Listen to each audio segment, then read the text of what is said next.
नमस्कार, news track के Y factor में आपका स्वागत है। मैं हूं योगेश मिश्र। कुछ युद्ध जब शुरू हो जाते हैं तब भी कोई पक्ष उन्हें नहीं चाहता है। इन दिनों इजराइल और ईरान के बीच चल रहा युद्ध कुछ ऐसा ही है। हालांकि आज जब यह युद्ध शुरू हो गया है तो समूची दुनिया दो खेमों में बटी हुई है। बहुत सारे दुनिया के शक्तिशाली देश इजराइल के साथ हैं, कुछ मुट्ठी भर देश ईरान और हिजबुल्लाह के साथ भी खड़े दिख रहे हैं। ऐसे में सवाल ये उठता है कि आखिर नहीं चाहने के बाद भी शुरू हुआ यह युद्ध किस दिशा में जाएगा। यह युद्ध पूरी दुनिया को कितना तबाह करेगा या फिर ये मिडिल ईस्ट तक ही सिमट के रह जाएगा। 2 अक्टूबर को शुरू हुआ नया हिब्रू वर्ष या दोनों पक्षों के बीच हमलों का अधिक तीव्र आदान प्रदान ला सकता है या धीरे धीरे तनाव कम करके शांति की ओर ले जा सकता है, यह कहना अब मुश्किल होता जा रहा है। ईरान द्वारा इजराइल पर सबसे बड़ा मिसाइल हमला करने के बाद प्रधानमंत्री बेंजामिन नेतन्याहू मुश्किल स्थिति का सामना कर रहे हैं। उनके समर्थक कड़ी प्रतिक्रिया के लिए दबाव बना रहे हैं, जबकि अमेरिकी सरकार उन्हें पूर्ण क्षेत्रीय युद्ध की ओर बढ़ने से रोक रही है। इजराइल के नेता इस बात पर विचार कर रहे हैं कि ईरान के मिसाइली हमलों का जवाब दिया कैसे जाए। इसके लिए इजरायली नेताओं ने 4 तरह के विकल्प तैयार किए हैं। पहला विकल्प है ईरान के तेल उद्योग को निशाना बनाना।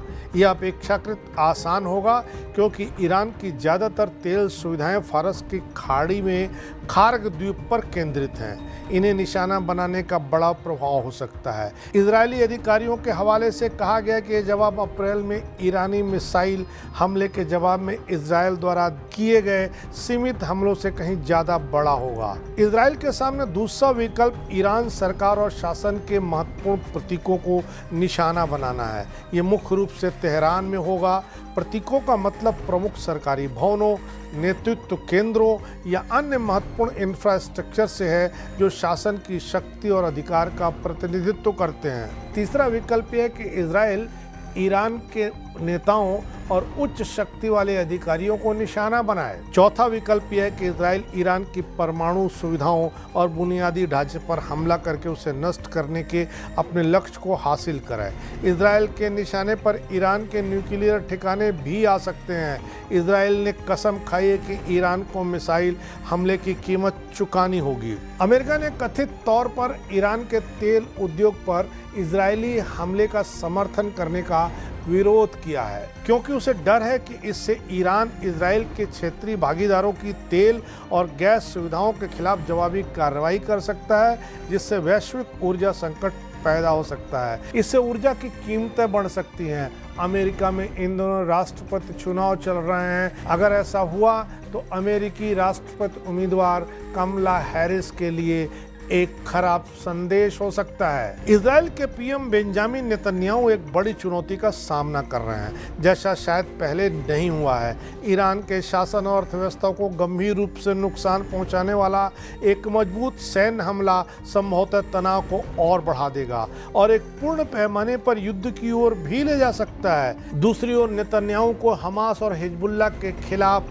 हुई सफलताओं के नाते इन आतंकी संगठनों के खिलाफ लगातार संघर्ष करने के लिए जनता के दबाव का सामना भी करना पड़ सकता है। 2024 में नेतन्याहू पहले से कहीं ज्यादा बोल्ड हैं। वे आक्रामक कार्रवाई करने के लिए तैयार हैं, जिसके बारे में उन्होंने पहले शायद ही कभी सोचा हो, जैसा कि लेबनान पर आक्रमण करने के उनके फैसले से पता चलता है। उनके विरोधियों का कहना कि ईरान द्वारा इजराइल पर मिसाइली हमले की घटना की शर्मिंदगी को दूर करने के लिए वे दृढ़ प्रतिज्ञ हैं, कुछ न कुछ किए बिना नहीं मानेंगे। नेतन्याहू के सामने चुनौती यह है कि कम से कम जोखिम उठाए बिना वे कैसे और क्या कर सकते हैं। ईरान के साथ पूर्ण पैमाने पर युद्ध शुरू करना एक अभूतपूर्व और खराब तरीके से सोचा गया कदम होगा, फिर भी इस संभावना से इनकार नहीं किया जा सकता है। ईरान द्वारा इजराइल पर बैलिस्टिक मिसाइलों की बौछार करने के बाद तेहरान में एक चिंतापूर्ण माहौल है। सभी सिनेमा घर बंद हैं, सड़कों पर कम से कम लोग दिख रहे हैं। माहौल गमज़दा है। ईरानी नागरिकों को अपने देश पर जवाबी हमले की आशंका है। बेरूत पर इजरायली हमले में मारे गए हिजबुल्लाह नेता हसन नसरल्लाह की मौत पर शोक में सिनेमाघर सहित कई जगहें पहले से बंद हैं। लोगों ने कहा है कि इजराइल ईरान के परमाणु ठिकाने को निशाना बना सकता है, वह शहर को भी निशाना बना सकता है। एक महिला निवासी ने कहा है कि इजराइल सबसे पहले परमाणु स्थलों पर हमला करेगा, फिर देखेंगे कि उसके बाद क्या होता है, लेकिन हम आखिर कहां जाएंगे। इस बीच इजरायली सेना लेबनान में काफ़ी भीतर तक घुस गई है। कहा तो ये भी जा रहा है कि लेबनान का 1/4 हिस्सा इजरायली सेना के कब्जे में आ गया है। इजरायली सेना ने कहा कि नियमित पैदल सेना और बख्तरबंद इकाइयाँ लेबनान में उसके ज़मीनी अभियानों में शामिल हो रही हैं। इजरायली सेना ने कहा कि लेबनान में एक इजरायली टीम कमांडर और 8 सैनिक मारे गए हैं। हमास, हिजबुल्लाह, हौथी, ईरान, इन चारों लोगों से इजराइल एक छोटा सा देश युद्ध कर रहा है। यानी चारों तरफ उसने फ्रंट खोल रखे हैं और हर फ्रंट पर इजराइल अपनी बहुत मजबूत उपस्थिति दर्ज कराते हुए इन सबको शिकस्त देता नजर आ रहा है।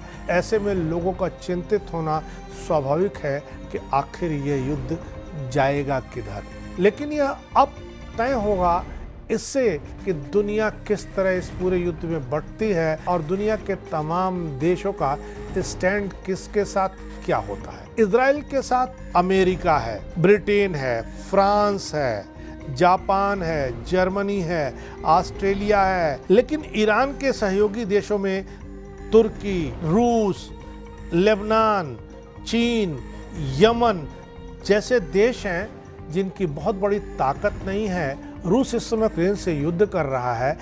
ऐसे में दुनिया की बड़ी ताकतें और दुनिया को संचालित करने वाली महाशक्तियाँ इजराइल के साथ खड़ी हैं। देखना है ये महाशक्तियाँ युद्ध को रोकने में कामयाब होती हैं या यह युद्ध सिर्फ मिडिल ईस्ट तक सिमट करके रह जाता है। जवाबी कार्रवाई और युद्ध का आगे बढ़ना तो तय ही माना जा रहा है। इस बार इतना ही। अगली बार फिर मिलेंगे किसी नए सवाल पर नए ढंग से बात करने के लिए। तब तक के लिए नमस्कार।